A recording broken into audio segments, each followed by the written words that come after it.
welcome to another episode of Playmakers. Today I have a very special guest who is currently in Abu Dhabi on UFC's Fight Island. He'll be competing at UFC 257. He is MMA fighter Dan Hooker. Well, looking at your social media, Dan, it looks like Abu Dhabi looks like a little piece of paradise at the moment. How is it treating you so far? Yeah, I got no complaints. I actually have no complaints. They got a beautiful pool and beautiful outdoor area. The weather's actually great. I remember when the boys came over here last time, Israel, Kai and Brad, they were saying it was like 45 degrees when they were going out. Like they couldn't even leave the hotel or they had to stay inside. It was too hot. But it's perfect over here. It's like high 20s, about 30 degrees in the sun. It's nice and dry. Not a cloud in the sky. So we've been just soaking it up and enjoying it. COVID is, of course, running rampant throughout the world. What can you say to, the restrictions and protocols that you've had to adhere to since being over there?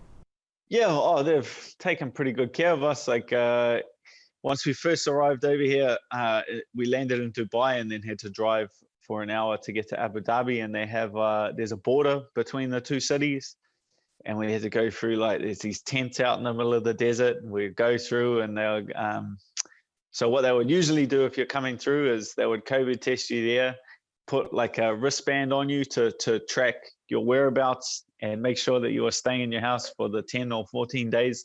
So they let you quarantine yourself, but they put like a tracking bracelet on you so they can keep track of you. But we were there and there was like a bit of confusion. They wanted to put the tracking bracelets on us, but once we got it through that we were with the UFC and we were going to a pretty much a quarantine facility anyway, the UFC Fight Island bubble, they let us proceed through. Arrived here, did a 48-hour quarantine, was tested 3 times in that 48 hours, and once you're finished that, then you're allowed out in your room and you're just allowed to kind of go to the restaurant, go to the pool, and use the gym and use all the training facilities, which is great. For you, though, you're a little experienced. This is the second time for you fighting during this, unprecedented time. What are the differences you've noticed from when you were in the US in June to now in Abu Dhabi? I'd say it's just a more well-run ship now. They've just got it down. They've been throwing shows on under these circumstances or in this environment for a long time now. This is their third take on Fight Island. So I don't know what it was like the first 2 times, but it's just smooth here. Comparing this to Las Vegas, like it was still everyone's tense and on edge. But now it seems that all the protocols are in place and everyone knows what to do. Everyone knows what's safe. Everyone knows what works. And so it's just a smoothly run operation. Now, Michael Chandler, your opponent this weekend, will be making his UFC debut. And what's really interesting about it is that no one wanted to fight him. So why do you think that was? And what is it about this fight that attracted you the most?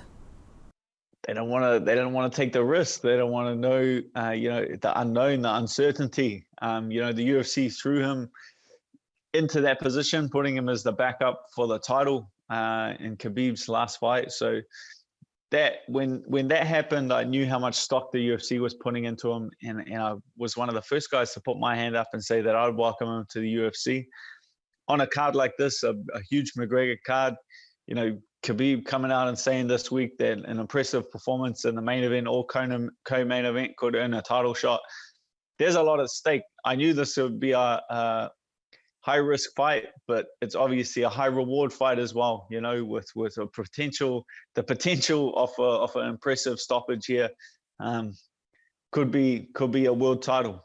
Yes, see, you mentioned when Chandler was over in Abu Dhabi last time for that Khabib-Gaethje title fight, and he was actually there at the time as a backup fighter in case one of them couldn't make it. Do you think, considering he wasn't signed to the UFC, that he may have jumped the queue? Not necessarily. I felt like this is a sport of taking opportunities when they come and when they're presented to you. There's nothing that the UFC loves more than guys that jump on opportunities. The only reason I'm here is everyone ranked ahead of me they turned the fight down. They didn't want to take the opportunity. They didn't want to jump in and fight the new threat on a McGregor card, which I feel like is a massive opportunity, and it's something that I didn't want to look past, and I didn't want to pass up, or I couldn't justify passing this opportunity up. So I took the risk, I took the fight. That warrants that I get the reward from this.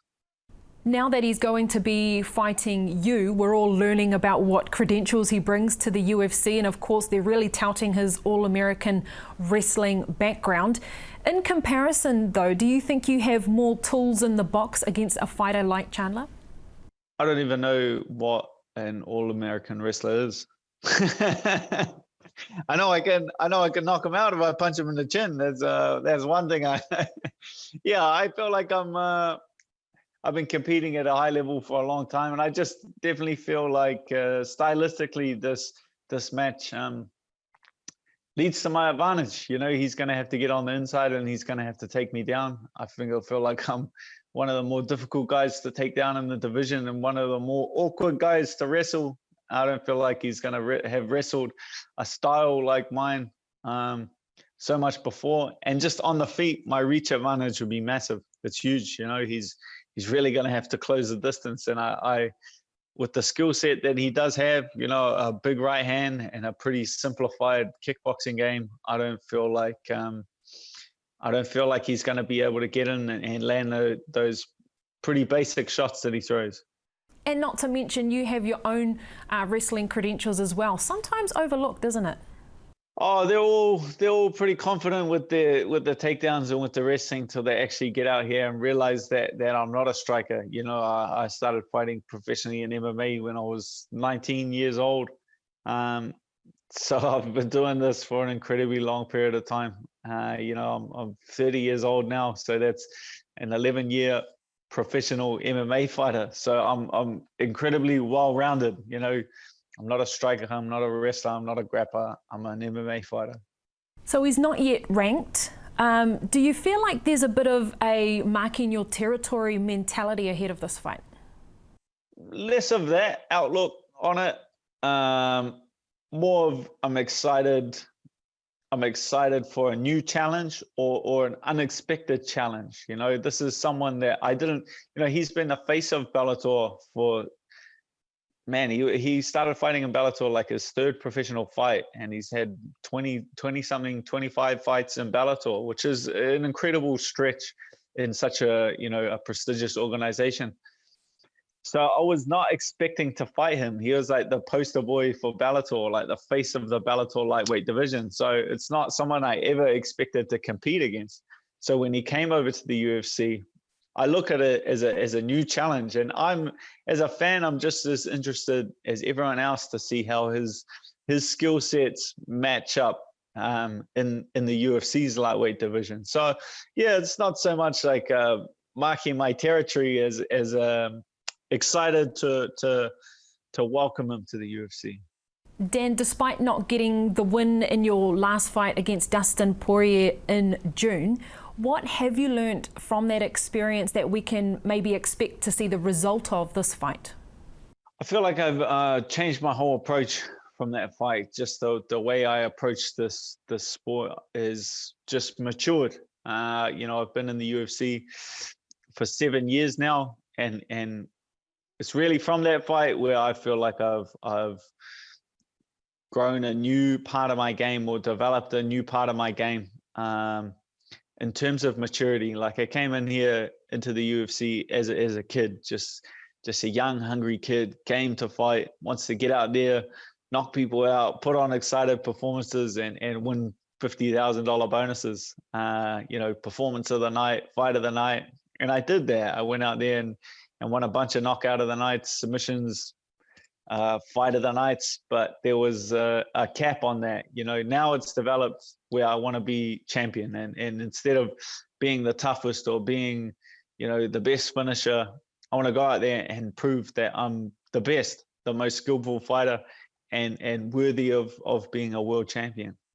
Now, I know that this won't be the first time that you've competed in the UFC without head coach Eugene Behrman, but how did this affect preparations and who will be in your corner? I feel like all the work has been done in the gym. I'm confident in myself for this fight. I'm 100% confident in myself. I'm confident that I have the tools to get the job done.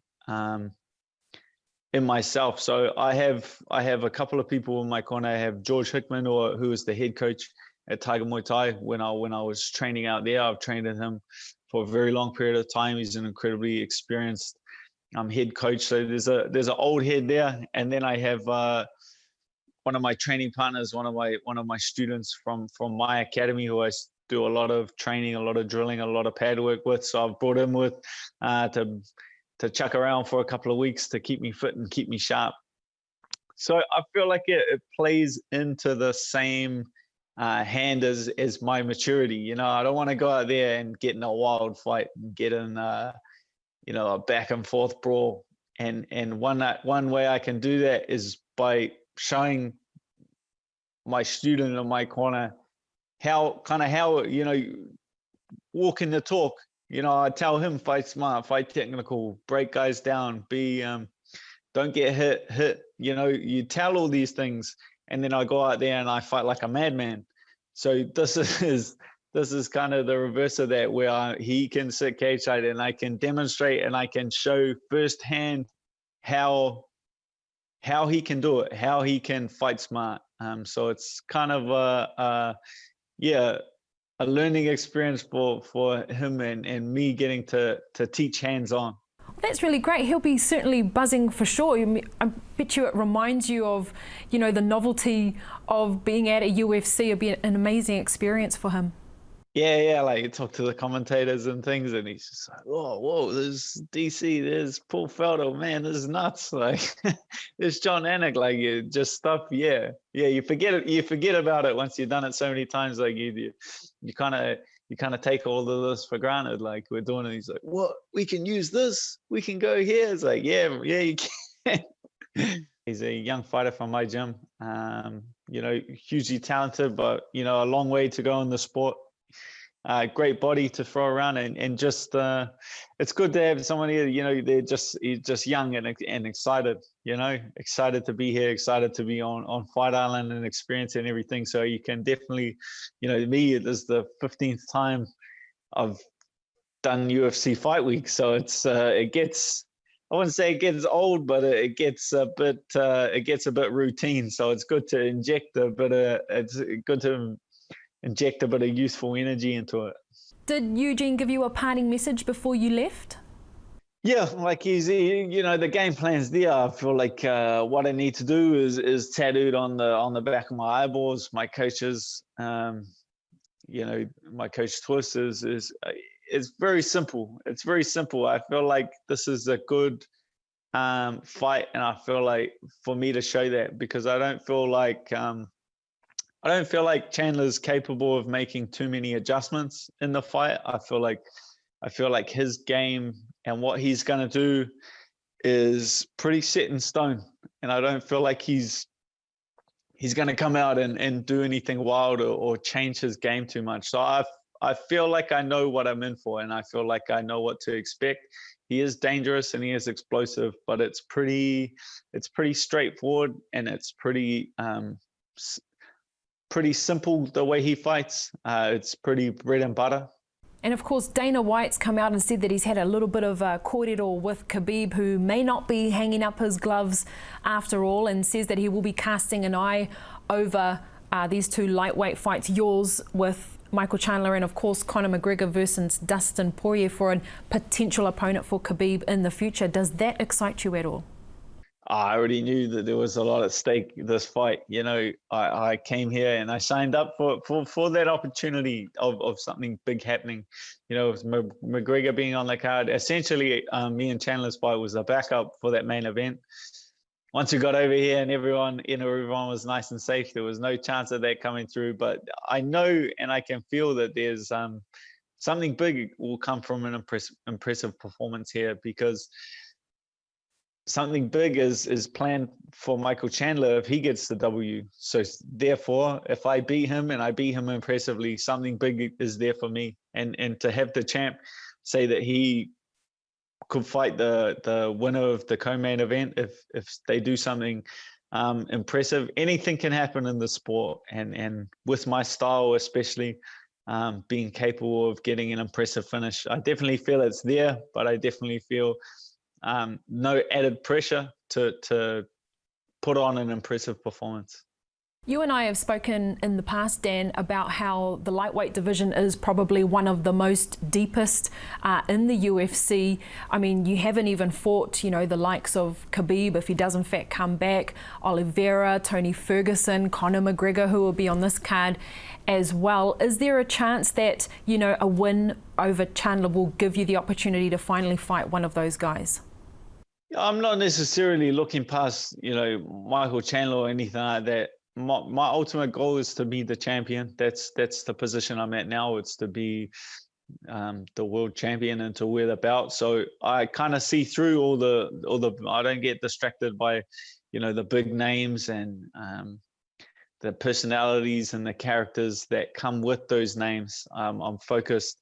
I can see through all of that, and I'm focused on the world title, and it'll come down to whoever's standing in my way between that. Well, another name that keeps getting thrown around alongside with yours is Nate Diaz. So is that a fight you're quite interested in? Oh man, he's an exciting guy. I myself would want to see I feel like the Conor McGregor trilogy needs to be finished. You know, they're sitting at 1-1 apiece. So I definitely feel like Nate's not finished in the sport, and he's gonna fight again. And I myself have put my hand up, and I would love to compete against them. I'm been following their careers, and they've had some pretty impressive battles over their time between Nate and Nick Diaz. So, man, I would happily put my hand up and welcome Nate back to the UFC. Now, Dan, you actually mentioned Nick Diaz, and no offence to their family at all, but it casts my mind to the marijuana chat that's happening at the UFC at the moment. What are your thoughts on UFC fighters being allowed to use that substance now? Yeah, well, I definitely don't. Yeah, I didn't see much reason as to why it would be on the banned substance list. I definitely don't feel like it's a performance enhancer. I feel like if anything, it's gonna slow them. Mate, let's just say that my opponents can smoke as much weed as they want before we go out and fight. I would happily, I would happily encourage that. So I'm not at all opposed to the new ruling. Now, very important question, Dan. Who took the rugby ball to Fight Island, and how do you rate your skill at the moment? You must have, you know, a bit of time on your hands to throw that thing around. It was the Tougher brothers. The Tougher brothers brought it over from Brisbane, and then the young fella Nate kicked it in the tree, and then we tried to get it down. I think we were spending about 45 minutes trying to throw rocks and bricks and all kinds of things trying to get it out of the tree. We got it down eventually. I got on his shoulders and like tied some sticks together, and we poked it out of the tree. I think it's the most exciting thing that's happened all fight week. Now, of course, not looking past the fight, but once, you know, all is said and done on Fight Island, you're actually not able to return home for around 2 months due to COVID restrictions and getting back into New Zealand. So, I mean, what do you plan to do with your time after your fight? Yeah, well, we're actually, you know, we're in the United Arab Emirates. We're in Abu Dhabi at the moment, and I might spend a bit of time here, but I plan on going to Dubai as well. And, you know, they've got the COVID situation pretty well under control over here. They're already, in the UAE, they're already rolling out vaccinations and things like that. So they've got a good handle on it. They've got, you know, quarantine in place for people arriving. So it's got a good control on it. So I believe in Abu Dhabi, they have masks, but day-to-day life is pretty much back to normal. Restaurants are open, gyms are open. So we'll be free to travel and explore. And that's something that, you know, my wife reminded me of, that you know, no one's getting out and being able to travel at a time like this, especially somewhere new that you haven't been before. You know, I've passed through the Middle East to get to Europe before, but I've never stopped and spent a good amount of time here. So I'm excited, and I've kind of changed my outlook on it, and I'm just grateful that can be out here and travel and train. Well, I'm sure a 50k bonus might help with your extended stay in Abu Dhabi as well. Dan, thank you so much for chatting with us today, and all the very best, as always, for the UFC clash this weekend, 257 against Chandler. I'll keep you as updated as possible, and thanks for the chat. I appreciate it. And don't forget, UFC 257 will be available on Sky Arena on Sunday this weekend. The main card featuring Conor McGregor and Dustin Poirier. You do not want to miss out on that one. Thank you so much for watching this episode. Hei kona mai.